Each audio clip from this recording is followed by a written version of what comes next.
नमस्कार. आज 30 राम या ना.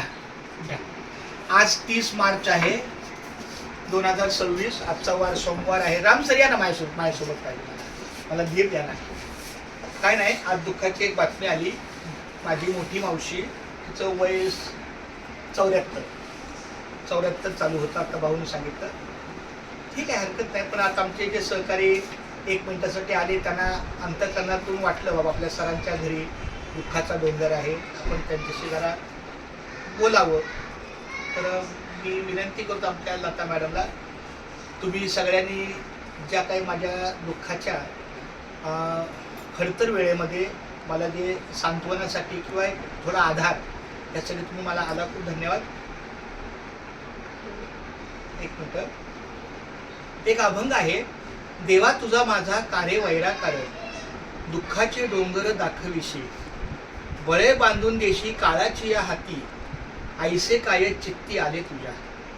देवा तुझी आम्ही केली होती आशा, बर्वे ऋषी केशा कळो आले.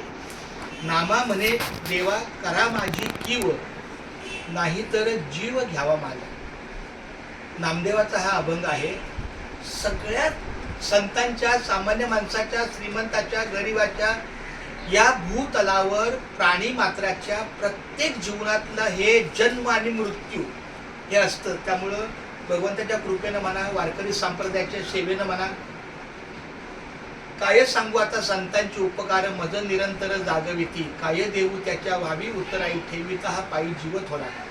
आणि दुसरा एक त्याला संदर्भ आहे. चाले हे शरीर कोणाची या सत्ता, कोण बोलविता हरिविना.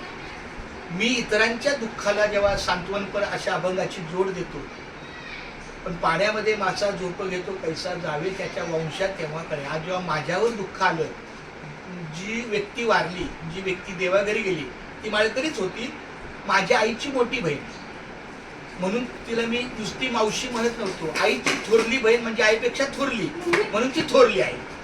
तर अशा पद्धतीनं त्या थोरल्या आईचं 1-1.5 तासापूर्वी दुःख निधन झालं.